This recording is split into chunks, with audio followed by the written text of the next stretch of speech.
ये एक वास्तविक कहानी है जिसे मैंने अपनी आंखों से देखा है और मैं ऐसी बुरी शक्तियों पर भरोसा करता हूँ, भले ही कुछ लोग इस पर भरोसा करें या ना करें। तो हेलो मेरे दोस्तों, मैं आज फिर हाजिर हूँ आपके लिए एक और हॉरर स्टोरी लेकर। आज की हमारी कहानी है मुंबई टू पूना एक्सप्रेसवे। मुझे इसका अनुभव तब हुआ जब मैं 5 या 6 साल का था।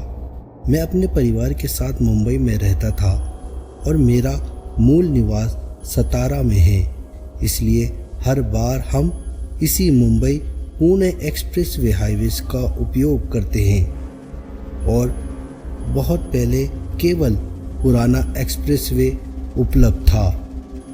उस समय नया हाईवे नहीं बना था। के समय में पुराना दिखने की वजह से ये काफ़ी डरावना लगता था।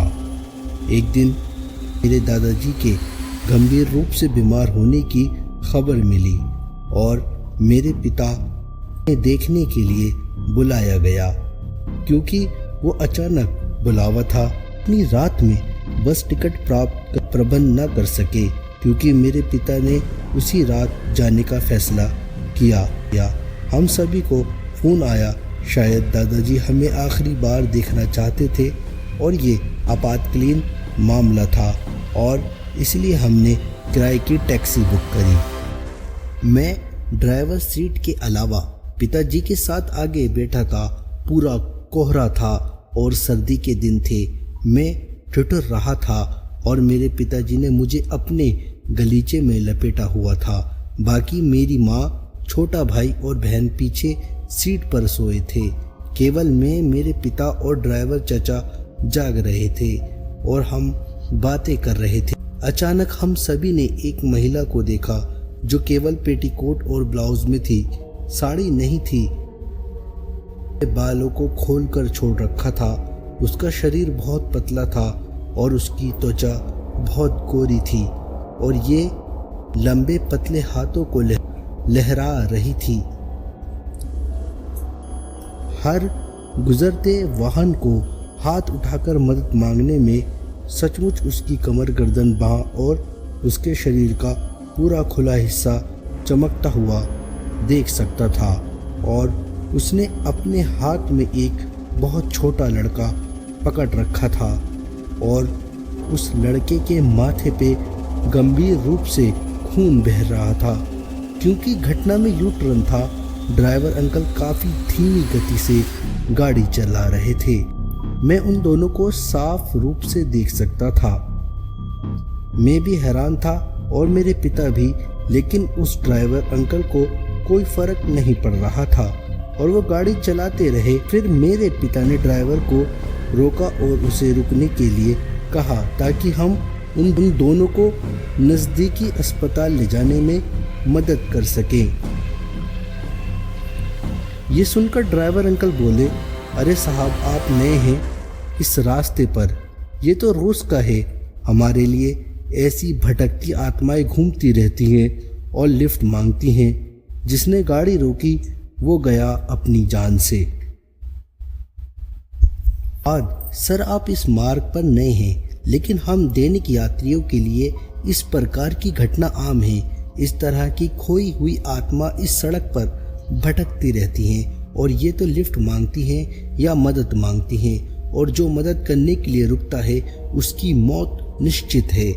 ये सुनकर मैं जाग गया और उस महिला के चेहरे को देखने के लिए पीछे मुड़ा, लेकिन सौभाग्य से मेरे पिताजी ने मुझे अपना चेहरा कंबल से पूरी तरह ढकने से रोक दिया। मैंने उन्हें ये कहते हुए सुना कि आप लोग गलत हो सकते हैं और ये भी वास्तविक इंसान होगी।